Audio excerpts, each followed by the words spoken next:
Assalamualaikum warahmatullahi wabarakatuh. Selamat pagi, siang, malam. Kami di sini dari kelompok 6 izin mempresentasikan hasil dari pembuatan program kami dengan nama Sistem Bukuku dengan studi kasus Koperasi Simpan Pinjam dan Pembiayaan Syariah.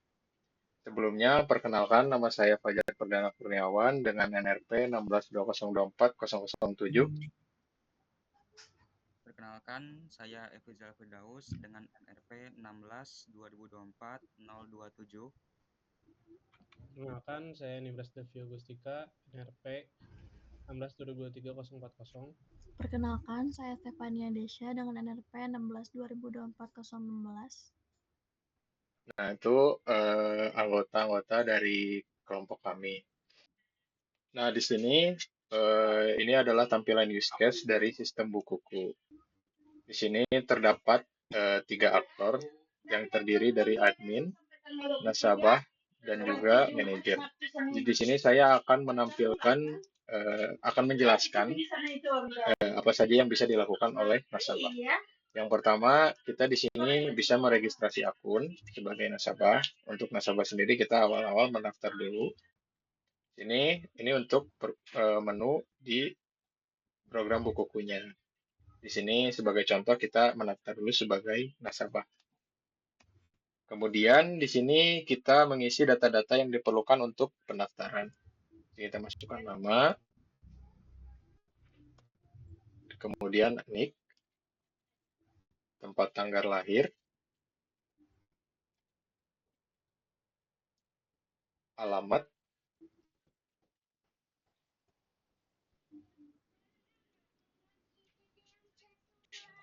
kemudian nomor telepon, dan juga pekerjaan. Nah, di sini untuk nasabah sendiri, masing-masing nasabah memiliki ID dan password untuk login ke dalam sistem bukukunya. Di sini kita masukkan ID, kita buat ID, dan kemudian buat password juga. Nah, setelah membuat akun, kemudian selanjutnya kita langsung mengisi buku tabungan yang pertama atau mendaftarkan buku tabungan yang pertama. Di sini pendaftaran sebagai anggota. Kita bisa lihat di sini use case yang ini kita bisa membuka tabungan pertama atau buku tabungan anggota. Kita buka buku tabungan pertama. Ini berikut adalah detail buat untuk pendaftaran dari buku tabungan anggotanya. Totalnya dengan total 330.000. Sebagai contoh kita masukkan 140.000. Kemudian di sini program memberitahu Anda memiliki sisa 10.000. Apakah 10.000 itu akan dimasukkan ke tabungan atau tidak? Jika ya, maka kita tekan ya. Setelah itu, kita selanjutnya masuk ke pembukaan buku tabungan yang kedua. Nah, ini program mencetak tampilan detail tabungan anggota yang sudah kita buat tadi. Di sini ada nama pemilik, nomor rekening, tanggal buka tabungan, serta status anggotanya aktif gitu ya. Dalam kasus ini buku tabungan yang pertama dan buku tabungan yang kedua ini bersifat wajib gitu ya. Makanya di sini kita dibuatnya include gitu. Nah, kemudian setelah itu kita pembukaan buku tabungan yang kedua ini untuk detail biaya pendaftarannya. Total pembayarannya sebesar 15.000 dengan harga buku tabungan 5.000. Sebagai contoh kita masukkan input 25.000. Nah, kemudian di sini Anda berhasil membuka tabungan simpanan Hasanah Abadi atau tabungan yang kedua.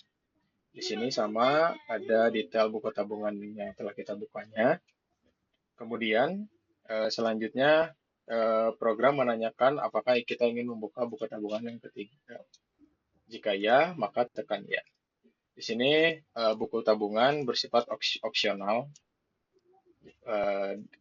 Karena itu kita di sini di dalam use case dibuatnya extend gitu ya. Sebagai contoh kita ingin membuka tabungan yang ketiga. Sama di sini untuk detail biaya pendaftaran dengan total pembayarannya adalah 1.500.000.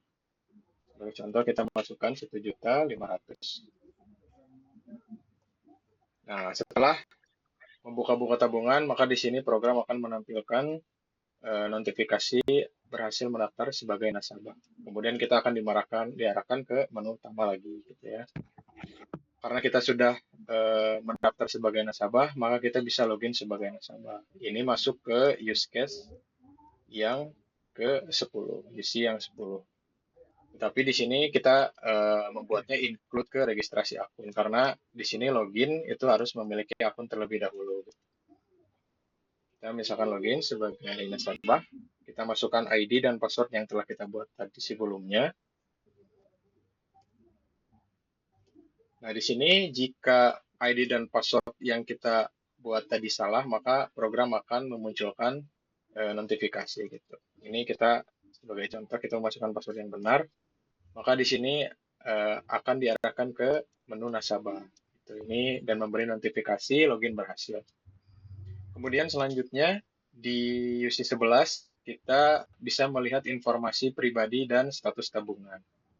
Di dalam program, di menu 1 dan kedua, kita bisa melihat data diri dan juga melihat tabungan. Sebagai contoh, kita akan melihat data diri kita terlebih dahulu.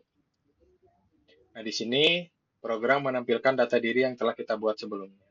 Di sini ada data-data yang kita, nama, nik, tempat tanggal lahir, alamat, nomor handphone, dan lain-lain.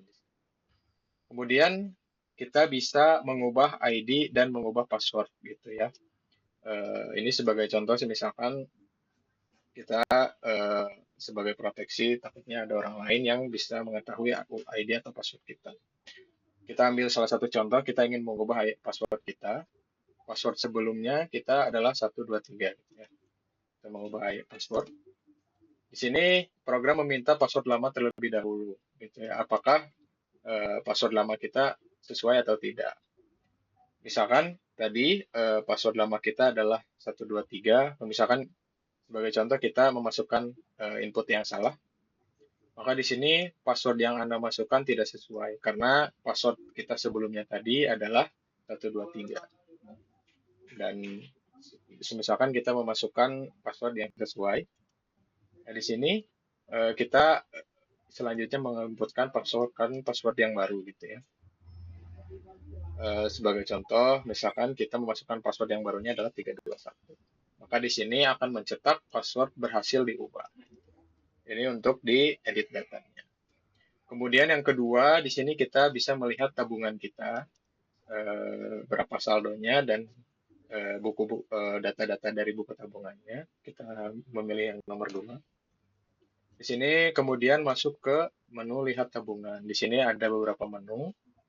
Sebagai contoh, kita ingin melihat tabungan anggota gitu. Dan ini tabungan anggota. Ini untuk detail buku tabungannya, status, saldo, alamat, tanggal buka tabungan, nomor rekening, dan nama pemilik. Ini untuk buku tabungan anggota. Kita bisa memilih ingin melihat buku tabungan yang kedua ataupun ketiga. Ini untuk buku tabungan yang kedua, sama, dan ini yang ketiga, gitu ya. Kemudian ada menu pilihan keluar. Nah, data-data yang tadi kita simpan itu tersimpan semuanya ada di dalam file folder data ini, gitu ya. Dimulai dari data nasabah, kemudian tabungan yang kedua, tabungan yang pertama, tabungan yang ketiga. Jadi semua data-datanya disimpan di sini, gitu ya. Kemudian program eksekusi untuk menampilkan data-data yang kita minta. Kemudian lanjut, di sini di UC 12 kita bisa melakukan transaksi tabungan. Di sini di menu ketiga kita bisa melakukan transaksi gitu ya. Transaksi. Nah, untuk tabungan anggota sendiri kita bisa memilih nomor 1. Sebagai contoh kita ingin transaksi di tabungan pertama. Di sini menampilkan terlebih dahulu buku tabungannya, kemudian melihat tagihan keanggotaan gitu ya.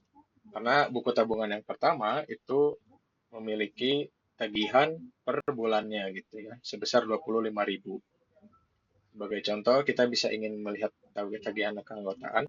Nah, di sini jika kita sudah membayar tagihan di bulan ini, maka notifikasi akan memunculkan, maka program akan memunculkan notifikasi bahwa bulan Juni sudah dibayar seperti itu. Kenapa sudah dibayar? Karena tadi di pembukaan buku tabungan yang awal, karena kita itu sekaligus membayar dengan tagihan di bulan ini seperti itu. Kemudian kita ingin transaksi tabungan yang kedua sebagai contoh. Nah, di buku tabungan kedua sama kita menampilkan detail buku tabungannya terlebih dahulu. Kemudian kita bisa memilih transaksi debit, kredit, ataupun pinjaman seperti itu. Sebagai contoh, misalkan kita ingin kredit atau menabung uang. Nah, di sini notifikasi akan memunculkan program akan memunculkan menabung gagal karena Anda sedang berada di jam operasional. Nah, di sini karena kita di jamnya itu 17.41, karena kita memiliki peraturan sendiri gitu untuk penarikan dan penyimpanan uang itu di jam 7 sampai di jam 3 sore seperti itu. Nah, sebagai contoh misalkan kita ingin mengajukan pinjaman. Ini mengajukan pinjaman mengacu pada use case yang UC 16 gitu. Selanjutnya kita ke UC 16, use case 16. Di sini kita sebagai nasabah bisa mengajukan pinjaman gitu. Dan pinjaman ini hanya berlaku untuk buku tabungan yang kedua gitu ya. Sebagai contoh kita ingin mengajukan pinjaman. Nah, di sini karena kita sebelumnya belum mengajukan pinjaman, maka tabel pinjaman kita kosong gitu. Kita ingin mengajukan pinjaman. Di sini kita ingin memasukkan jumlah pinjaman kita. Sebagai contoh, kita ingin meminjam sebesar 1.500.000.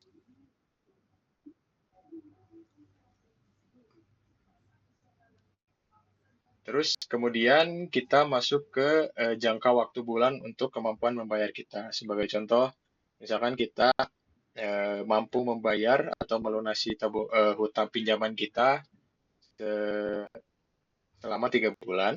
Kemudian di sini kita masukkan alasan pengajuan pinjaman ya. Alasan pengajuan pinjaman maksimal 50 karakter di sini. Kita batasi karena agar formatnya tidak acak-acakan. Sebagai contoh kita ingin membuka usaha. Nah, setelah pengajuan pinjaman, maka di sini program akan mencetak pengajuan pinjaman berhasil. Mohon menunggu konfirmasi dari admin. Seperti itu. Karena untuk pengajuan pinjaman sendiri kita harus meminta konfirmasi dari admin terlebih dahulu ya. Nah, itu untuk use case ke 16 gitu ya. Use case 16 ini satu proses dengan transaksi. Karena itu bagian dari transaksi. Kemudian yang terakhir, kita bisa melihat transaksi di tabungan yang ketiga. Untuk tabungan ketiga sama, di sini menampilkan buku tabungan terlebih dahulu. Kemudian transaksinya sama, bisa debit ataupun kredit seperti itu. Nah, kita kembali. Kemudian di sini kita masuk ke use case selanjutnya. Use case selanjutnya adalah UC 13 di sini. UC 13 ini kita bisa melihat riwayat transaksi sebagai nasabah. Di sini tertera di menu yang ketiga gitu ya. Kita sebagai contoh, maaf, ini melihat riwayat transaksi nasabah ada di menu keempat seperti itu. Sebagai contoh kita memasukkan ingin melihat riwayat transaksi tabungan. Di sini ingin melihat riwayat transaksi tabungan yang 1, kedua, atau ketiga. Sebagai contoh kita melihat tabungan pertama. Di sini program akan menampilkan riwayat transaksi tabungan anggota. Karena tadi kita sudah membayar di bulan pertama atau bulan pembukaan buku tabungan, maka di sini akan tercetak transaksinya seperti itu. Kemudian tabungan yang kedua dan ini yang kedua gitu ya. Ini segala transaksi ini disimpan di dalam data ini seperti itu. Ada di data transaksi. Semua datanya akan disimpan di sini. Dan begitu juga dengan tabungan yang ketiga. Di sini menampilkan nama nasabah nomor rekening dari buku tabungannya, tanggal transaksinya kapan, kemudian jenisnya kredit atau debit seperti itu. Di sini nominal dari transaksinya, kemudian saldo akhirnya. Ya.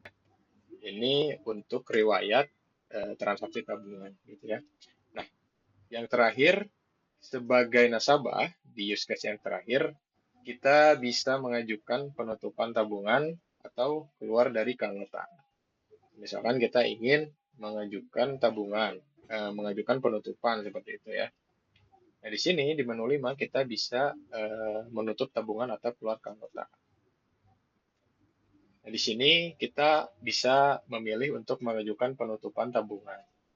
Sebagai contoh, kita ingin menutup tabungan, kemudian kita harus memasukkan alasan penutupan tabungan, gitu ya, dengan maksimal 50 karakter. Sebagai contoh, ingin pindah, kita ingin memasukkan alasan kita untuk penutupan tabungan, ingin pindah bank. Nah, kemudian di sini sistem akan menampilkan permohonan penutupan tabungan berhasil dikirim. Mohon menunggu konfirmasi dari admin seperti itu.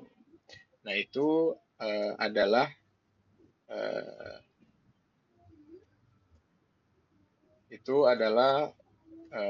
use case yang bisa digunakan untuk dari si nasabah seperti itu. Semua data-data yang nasabah seperti pinjaman, kemudian tagihan keanggotaan itu masuk ke sini gitu ya. Nah, ini untuk permohonan tutup tabungan ini, karena tadi kita sudah melakukan permohonan tutup tabungan, kita menunggu konfirmasi dari admin. Jika admin belum mengonfirmasi, maka tabungan tidak akan pernah ditutup gitu. Seperti itu. Kita harus menunggu konfirmasi dari admin dulu gitu ya. Ini untuk data nasabah. Seperti itu. Di sini saya akan menjelaskan dari aktor admin ke user 03, yaitu melihat data nasabah. Admin memasukkan MK1, yaitu data nasabah. Nah, di sini ada tampilan dari data nasabahnya, yaitu ada NIK, tempat tanggal lahir, dan lain-lainnya. Lalu di sini admin juga bisa mengubah, mencari, atau menghapus data nasabah. Namun dalam penghapusan itu penghapusan itu hanya bisa dilakukan jika nasabah mengajukan penutupan tabungan atau nasabah sudah keluar dari penghapusan. Kemudian admin juga bisa mencari data nasabah.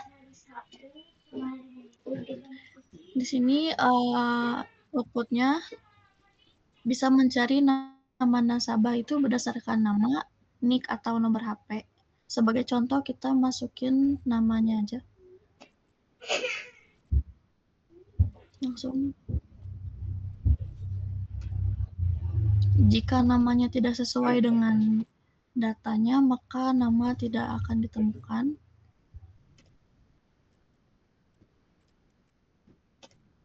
Namun jika sudah sesuai, maka akan menampilkan data yang sebelumnya sudah ada. Di sini admin juga bisa mengedit data nasabah. Misalnya mau mengedit data nasabah Fajar. Pengeditan sebenarnya hanya untuk dilakukan untuk hal urgent saja. Semisal kita ingin mengubah nomor telepon, nomor 5. Misal dimasukin nomor teleponnya yang terbaru. Nah, di sini ada tampilan kalau nomor handphone itu sudah berhasil diubah, lalu ada pertanyaan lagi apakah ingin mengedit lagi. Jika tidak, kita masukkan tidak atau T. Nomor telepon sudah berhasil diubah. Baik, selanjutnya saya akan menjelaskan mengenai bagian selanjutnya dari fitur admin, yaitu di bagian use case 5 ada mengecek riwayat transaksi nasabah. Ya. Nah, selanjutnya kita pilih 5. Oke. Nah, di sini ditanya pilihan tabungan untuk melihat riwayat transaksi. Apakah pilihannya 1, 2, atau 3 gitu. Kita pilih tabungan yang pertama dulu. Nah, ini untuk riwayat pembayaran tagihan anggotanya. Seperti itu ya. Selanjutnya, pilih tabungan untuk melihat riwayat transaksi. Selanjutnya kita pilih tabungan yang kedua. Nah, ini juga sama untuk riwayat transaksi simpanan tabungan yang kedua. Dan kita juga pilih yang ketiga, sama ya, seperti itu. Nah, selanjutnya, pada use case 6, ini dapat mengelola status keanggotaan nasabah.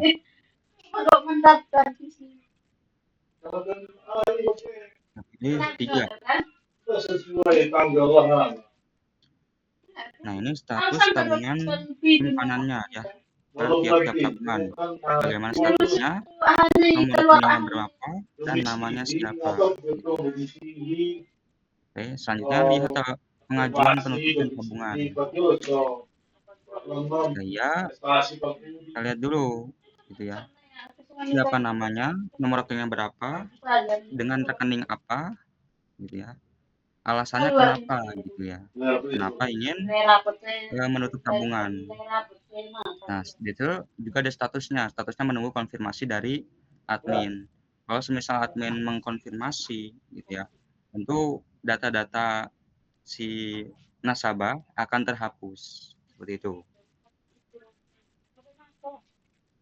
Selanjutnya pada use case 7, bagian admin ada mengelola pinjaman nasabah. Kita pilih 4. Nah, di situ ada konfirmasi pinjaman. Masukkan nama nasabah untuk konfirmasi. Nah, ini ada detail permohonannya. Siapa namanya, nomor rekening berapa, jumlah pinjamannya berapa, jangka waktu untuk mengembalikannya berapa lama, dan tujuannya untuk apa. Gitu, seperti itu. Kalau semisal setuju, ya akan ditindaklanjuti. Gitu, seperti itu. Ini selanjutnya, di menu kelola pinjaman, kita juga ada konfirmasi peminjaman. Nah, selanjutnya, kita konfirmasi peminjaman. Riwayat transaksi pinjaman dulu ya.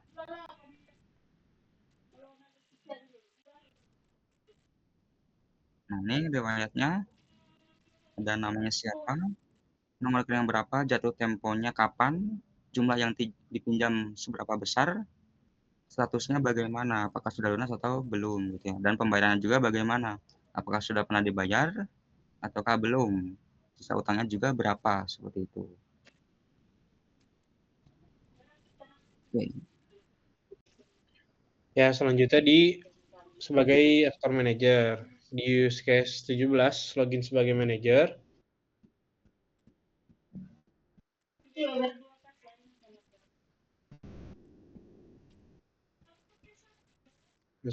Login sudah berhasil, lanjut ke use case 19, melihat data nasabah.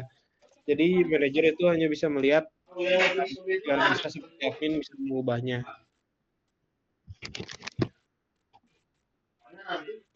Ya, data diri nasabahnya sudah bisa terlihat. Terus lanjut ke use case 18, manajer bisa melihat saldo tabungan nasabah.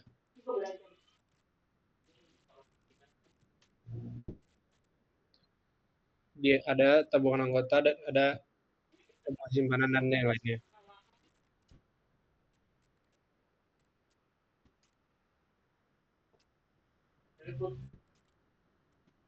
Lanjut ke use case 22, melihat status tabungan dan keanggotaan.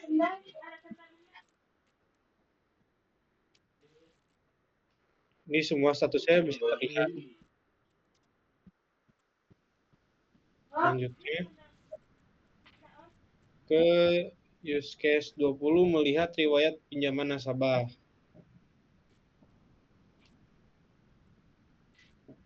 Pinjaman ini ada riwayat konfirmasi pinjaman, riwayat transaksi, dan status pinjaman.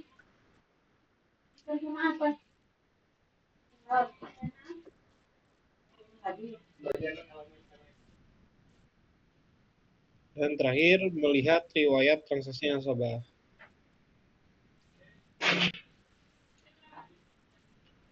Jadi di sini ada transaksinya kapan saja dari anggotanya. Anggota simpanan sana abadi berjangka barokah abadi.